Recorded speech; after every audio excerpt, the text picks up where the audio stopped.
Have you ever wondered if you or someone you know might be psychic? Well, the answer is probably so.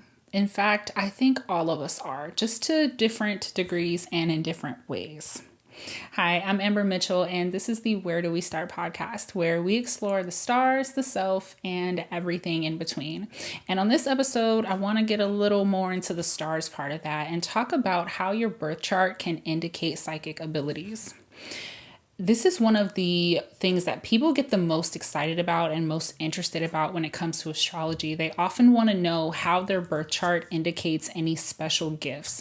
And more often than not, it does point to at least one. So in this episode, I want to, one, make you a little more aware of your own gifts, and two, kind of demystify the idea of being psychic as something that is weird or abnormal. So let's talk about what the word psychic actually means and what it means to be psychic.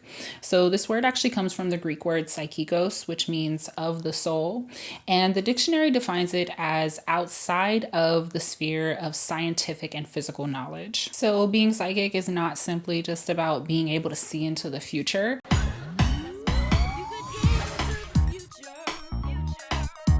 But it's about having heightened awareness of all of your five senses. So psychic energy has to do with the mind and the emotions, which we relate the emotions to the water signs in astrology and certain houses like the 8th and 12th house, which correlate to the subconscious mind. So I'm going to go through some of these zodiac signs and placements that correlate with these psychic abilities. And you don't have to know how to completely read your chart in depth or anything like that. As long as you know your signs, if you know like your sun, your moon, and your rising, then you should be good. If you do have further depth of information of your chart, kind of what signs are on what houses, then that helps as well.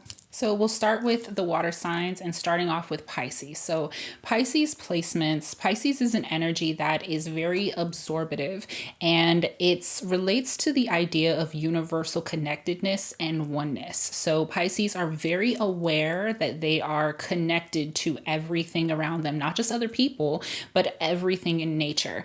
And so I think this actually makes them probably the most intuitive and most psychic sign. So the next water sign to mention is Cancer. So Cancer placements relate to the energy of empathy. They are very connected to the emotions of other living things, of other people and animals. And they also are very connected to ancestral energy. And lastly, there's Scorpio. So Scorpio placements are really connected to the intention of things.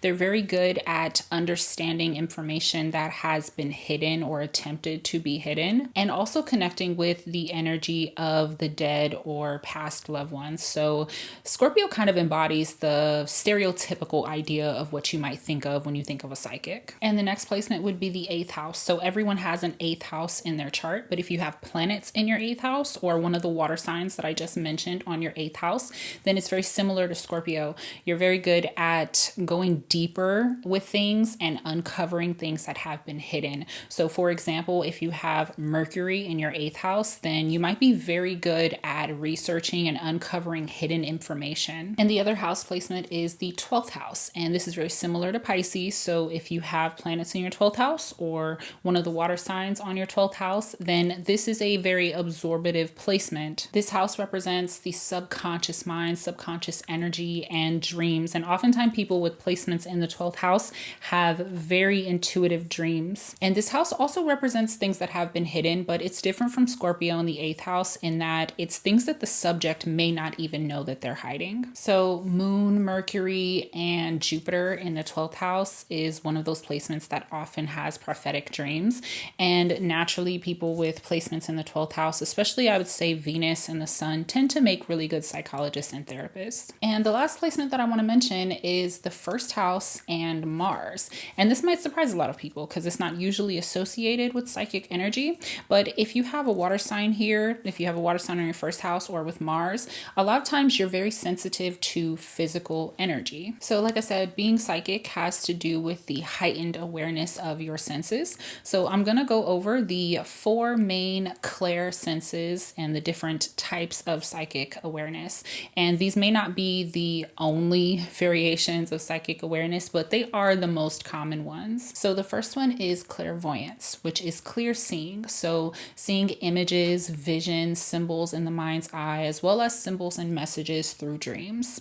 So this strongly correlates to, of course, the 12th house of dreams, as well as the 11th house of future visions. So for example, someone with the moon or Uranus in the 12th house can have dreams about global events and natural disasters. The next one is clairaudience, which is clear hearing. So this is hearing messages internally, like an inner voice or spirit guide, as well as hearing things externally in like other sounds in music, kind of hearing the symbols and messages in music, being able to pick up on frequencies and energies in other sounds. And at a very high level, this could be hearing the inner voice of other people. And I know that probably sounds a bit crazy, like being able to read people's minds or hearing their inner voices, but think about a time, like if this has ever happened to you, where if you were with someone who you are very close to, spend a lot of time with, and they said to you like, oh, what did you say? And maybe you didn't say anything out loud, but you were thinking about something. And it's not necessarily that they heard your exact thought, but that they can sense that you were thinking about something, that maybe you wanted to say something. So oftentimes it comes off like that. Or in the way that people often refer to twins as being able to read each other's minds, like they can just look at each other and know what the other person is thinking. So this relates to Mercury in water signs, the 3rd house of communication, having planets there and having a water sign there, as well as the 12th house. So for example, if you have Mercury in Scorpio, then you can intuitively find the truth and uncover hidden information.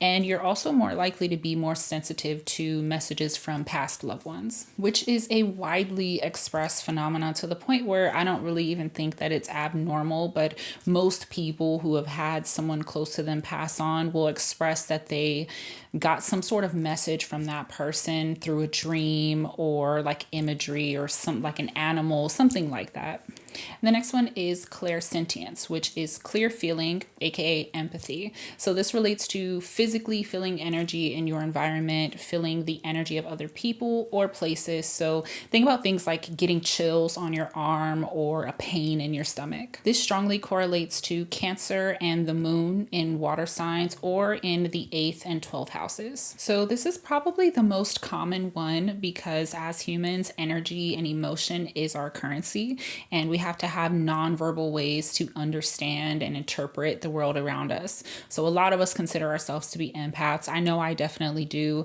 I have planets in my 12th house, and I also have Mars and Cancer in the 3rd house. So something I've experienced with this a lot is that I get chills all the time when I'm listening to music or even just listening to someone else talk about something that they're passionate about, especially if there are strong feelings of like fear or sadness associated with it. I really feel that in my body. I also can sometimes sense someone else's presence before I see them or hear from them. And the last one is claircognizance or clear knowing.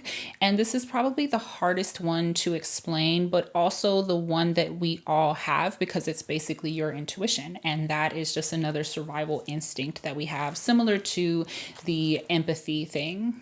So this is that I don't know how I know, but I know feeling that you get, right? Having information that you don't know how you got. There's not a clear physical indicator of the source of that information, but you know it from within. Those intuition tests that you see probably all the time on TikTok, those are actually a really good example of this. So this one correlates to Pisces placements, Uranus in general, but especially if you have Uranus connected to one of your other planets, Sagittarius placements, and the 9th house. So for example, if you have the sun conjunct Uranus, these are people who often get these intuitive downloads. And a lot of the times these are people who we would consider to be just very bright, like they're geniuses. They get these they just are so intelligent and have these like sparks of information or these epiphanies out of nowhere. But a lot of times that can come through on a more logical, scientific way and a practical way, but it can also be intuitively. They just kind of get these downloads of information and just know things. I think a lot of people who are artists would definitely say that kind of sometimes it feels like their inspiration to, create their art, like it comes from something outside of them. And I think this is a good example of that. And Sagittarius placements as well are often considered to be old souls who have information and knowledge that seemingly comes from like a past life. So as you can see, I've mentioned a lot of signs, placements, and houses, and more than likely you have at least one of these. Some of you may have placements in a lot of these, and some of these psychic abilities can manifest in very strange occurrences, whereas some of them manifest in very practical, everyday ways. So for example, I'll just use my own chart, but I have Mercury in Pisces in the 11th house, which allows me to easily read and understand the collective future. I also have Uranus in the 9th house. Uranus relates to astrology and the cosmos, and the 9th house is where you have your natural wisdom. So when you put these two things together, it makes sense that I do astrology and that it kind of just comes easy to me. And that's a bit more of an unusual, not so much now, but an unusual manifestation of that energy. But Uranus also relates to space and aircrafts, and Mercury also relates to transportation. So I could have also used this intuitive gift to be a pilot or astronaut. Some people with very strong Scorpio placements are mediums who communicate with the dead, while other people with very strong Scorpio placements are really great investigators and researchers. So it all just kind of depends. Like I said, my goal here was kind of to demystify this idea of being psychic as something that's weird and unusual, because psychic is of the mind and of the soul, and we all have that. So we all have this ability to interpret and understand the energy around us. It's just a matter of how aware of that we are. And I think that you can kind of take any part of your chart, any of the placements that I just mentioned, especially if you have them, and they are things, it's like a muscle you can kind of work on if you want to.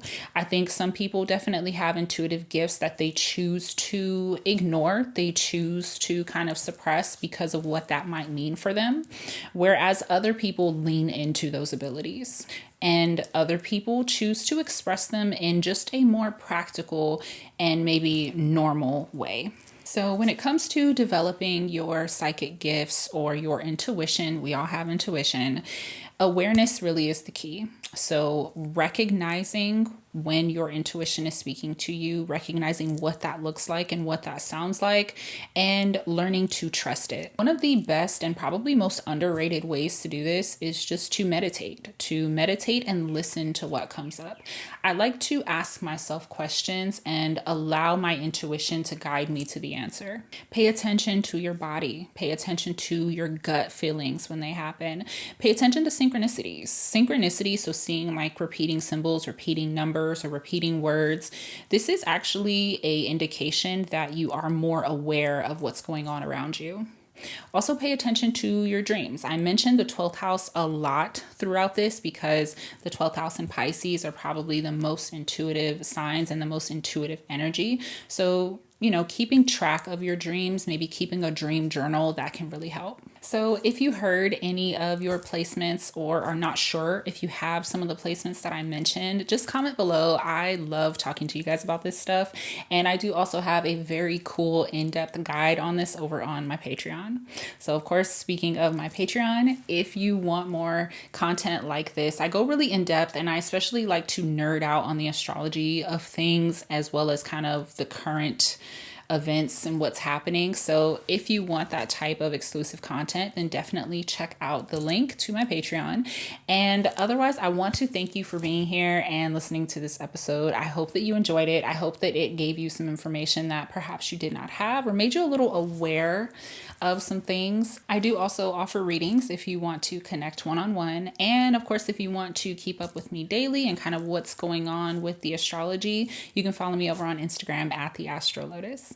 I really want to thank you for being here. I hope that you enjoyed this episode and that maybe it's got you thinking about developing a better relationship with your intuition. Go ahead and check out my latest episode if you haven't already. And until next time, take care and keep on shining.